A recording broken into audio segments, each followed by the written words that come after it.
Sci-fi fans love details. We remember quotes, costumes, props, and scenes down to the smallest frame. Or at least, we think we do. Because some of the most famous moments in sci-fi TV history never actually happened the way we remember them. Lines that were never spoken, scenes that don't exist. Details our brains quietly rewrote over time. This is the Mandela Effect at work. Collective misremembering fueled by repetition, pulp culture, and expectation. So, in this video, we're diving into some of the most fascinating Mandela Effect examples in sci-fi television, and breaking down how entire fandoms ended up remembering things that simply aren't true. Beam me up, Scotty. Star Trek, the original series. This might be the most famous sci-fi quote that never actually existed.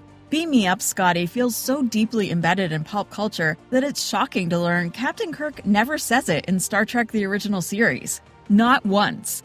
Across all episodes, Kirk gave variations like "Scotty, beam us up" or "Mr. Scott, beam us up," but never the exact phrase everyone remembers. What makes this Mandela Effect especially strong is how often the line is referenced outside the show. Even later Star Trek films didn't use it in its famous form, with the closest example appearing in Star Trek IV: The Voyage Home. Over time, repetition in pop culture overwrote reality, and the simplified quote became more real than the original dialogue. "Dammit, Jim, I'm a doctor." Star Trek, the original series. This is another Star Trek Mandela Effect that feels impossible until you look closely. Dr. Leonard Bones McCoy is remembered for constantly snapping, "Dammit, Jim, I'm a doctor," at Captain Kirk. Yet he never actually said that line in the original series. In fact, McCoy doesn't use expletives at all in TOS. While he does occasionally say variations of "I'm a doctor, not a ... even that only happens a handful of times, and he never combines it with Jim or any profanity. The fully formed phrase only shows up decades later, finally spoken outright in Star Trek Beyond by an alternate reality Dr. McCoy. The same thing happened with "He's dead, Jim," which fans remember as a constant refrain, even though it's only spoken 4 times and never about a doomed red shirt. Memory fills in the gaps, smoothing words into a catchphrase that never truly existed.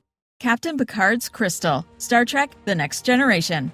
This one is less about a phrase and more about a missing object.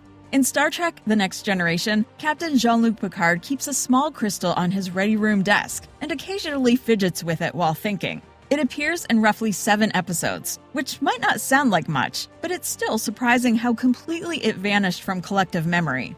For a fandom known for obsessive detail tracking, most fans have absolutely no recollection of Picard absent-mindedly handling a crystal during moments of contemplation. No memes, no references, no trivia staples. The Mandela Effect here comes from how unimportant the object feels in retrospect, despite being visually prominent in the show. Because it never became a plot device or symbolic artifact, the brain quietly discarded it until someone pointed it out, and suddenly everyone wonders how they missed it. Danger, Will Robinson, Lost in Space. Ask almost anyone what phrase defines "lost in space," and you'll hear it instantly. Danger, Will Robinson. It's remembered as the robot's go-to warning, shouted repeatedly while flailing its arms. In reality, the robot says the exact phrase only once in the entire series. It happens in the Season 3 episode, The Deadliest of the Species, where the line is delivered as "Danger, Will Robinson, danger." The Mandela Effect here comes from exaggeration through repetition in memory, not the show itself. Because the robot often warned Will and his family in similar ways, the brain compressed those moments into a single iconic catchphrase. Over decades of parody and reference, the line became the show, even though it was barely used at all. Number 6's jacket, The Prisoner.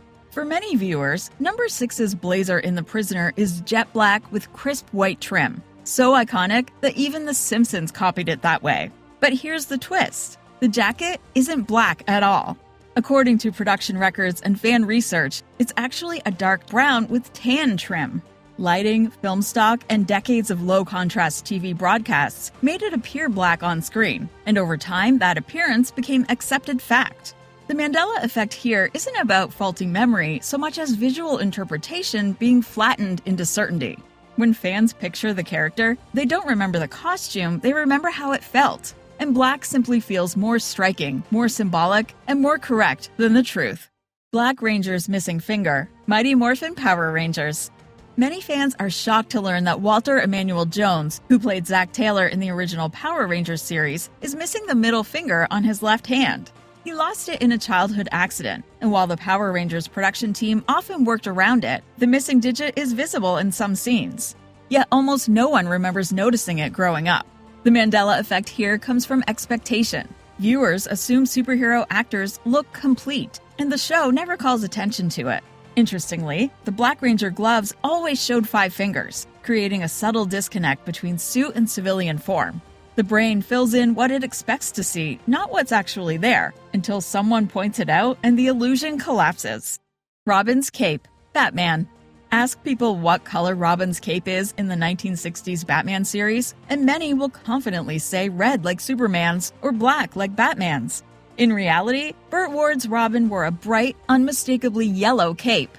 The Mandela Effect likely comes from color association. Robin's red vest and green briefs dominate memory, while the cape blends into the background of campy visuals. Over time, the brain corrected the costume to match what feels right. Yellow seems too loud, too strange, until you actually see it again. Once you do, it's impossible to unsee, which is exactly what makes this kind of Mandela Effect so unsettling.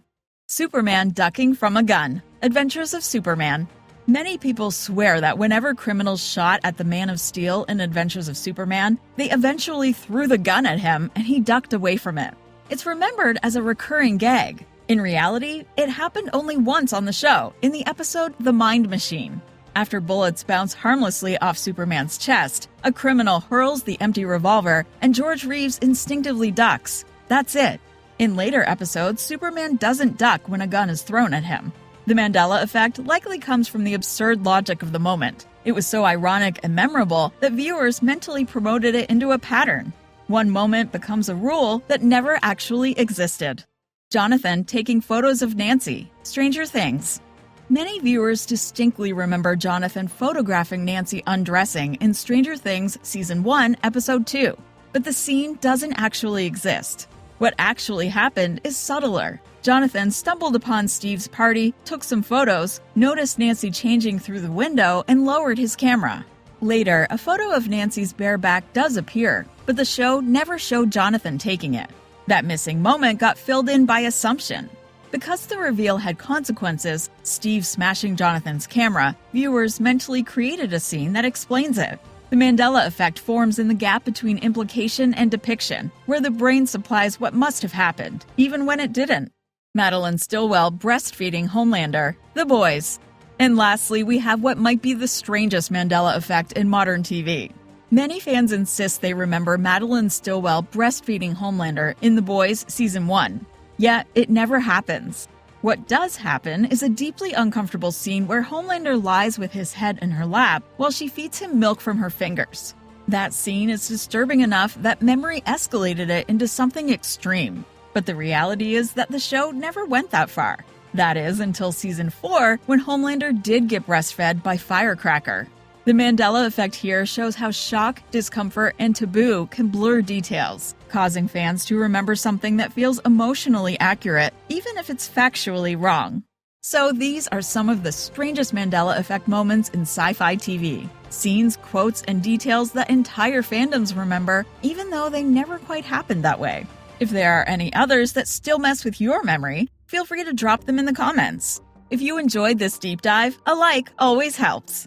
You can find more TV breakdowns and pop culture deep cuts over at tvshowpilot.com. And subscribe to the TV Show Pilot YouTube channel for more videos exploring the weird and forgotten corners of television.